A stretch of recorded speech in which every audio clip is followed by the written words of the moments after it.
Okay guys, good morning. Magandang umaga po. Pinagpalang umaga po sa lahat ng mga mananampalataya diyan.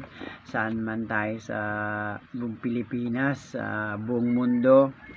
At maraming salamat po sa Panginoon sa kanyang kabutihan at pag-ibig. Bilang pag-ibig po ng Diyos, bilang patunay po ng Diyos ay mabuti po. Nice ko pong i-share sa inyo yung salita ng Panginoon na nagpapatibay sa ating pananampalataya at nagbibigay sa atin ng pag-asa sa lahat ng mga mananampalataya. Kahit po doon sa mga hindi mananampalataya, mga unbeliever po at saka believers po, ay pwede po ito dahil lahat po tayo ay naghahanap po tayo ng kinabukasan. Kaya sino yung naghahanap ng kinabukasan, ano mo ng katayuan mo, mahirap ka man o mayaman, babae ka man o lalaki, bata man o matanda, iisa lang po ang pwedeng magbigay sa atin ng kinabukasan. Sino po yun? Si Jesus lang po. Ang Panginoon lang po yung pwedeng magbigay sa atin ng kinabukasan. Babasahin po natin sa Bible po ito. Biblia po ang nagsasalita dito. Ang sabi po niya, alam ko kung paano ko tutuparin ang plano ko para sa ikabubuti ninyo at hindi sa kasamaan ninyo, at plano para bigyan kayo ng pag-asa na magkaroon kayo ng mabuting kinabukasan. O sabi po, ibig sabihin, sa Diyos lang po ang kinabukasan natin. Pwede naman po tayong mangarap, pwede tayong mag-aral, tapos mangarap sa mga trabaho, dumiskarte. Pero pagdating sa dulo, ang Diyos pa rin daw po yung pinaka-final decision.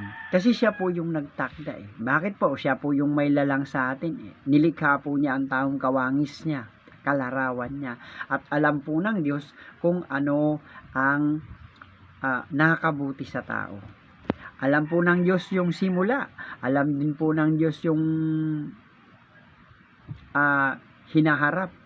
Kaya wala po tayong maililihim sa Panginoon. Tayo po na tao, hindi po natin alam yung ating kinabukasan. Puro patsamba lang po tayo. Puro sige lang ng sige. Hindi pala natin alam.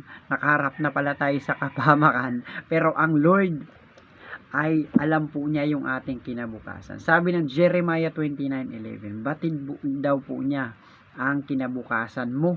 Sino ka man, saan ka man naka-views nitong video ito. Alam ng Diyos ang kinabukasan mo.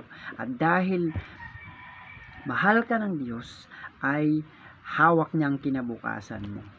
Ang sabi nga ng 1 Corinthians chapter 15, verse 57, sabi niya, pasalamatan natin ang Panginoon na siyang nagbibigay sa atin ng tagumpay. O, di ba? Wala pong ibang pwedeng magbigay sa atin ng tagumpay, kapatid. Ang Diyos lamang. Sabi ng aklat ng 2 Chronica, ang sabi po na pwede tayong mangarap, pwede tayong maghanda para sa sarili natin. Pero ang tagumpay natin ay na kay Kristo lamang. Na sa Diyos Ama lamang, Diyos Anak, Diyos Espiritu. Nandoon po yung ating tagumpay. Ano po? Hindi po tayo pwedeng patsamba lang. Kasi buhay po natin ang nakasalalay dito. Kaya purihin ang Panginoon, kapatid, sino ka man, saan ka man, babae ka man o lalaki, ano man ang katayuan mo sa buhay, ay mahal ka ng Panginoon. Kaya sa umagang ito, bayaan mong ipagpe-pray kita. Panginoon, maraming salamat po sa umagang ito.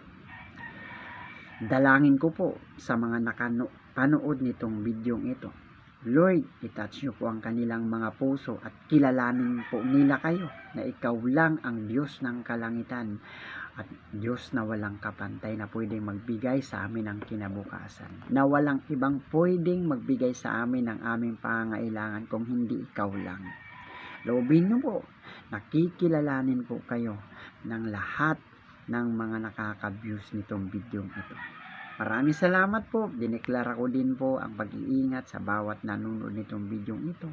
Pagpapala, proteksyon, Panginoon, at biyaya, kapayapaan, at kaliwanagan po. Maraming salamat po sa oras na ito. Sa pangalan ng Panginoong Hesus. Amen, amen, and amen. Okay. God bless you kapatid. Magandang umaga po.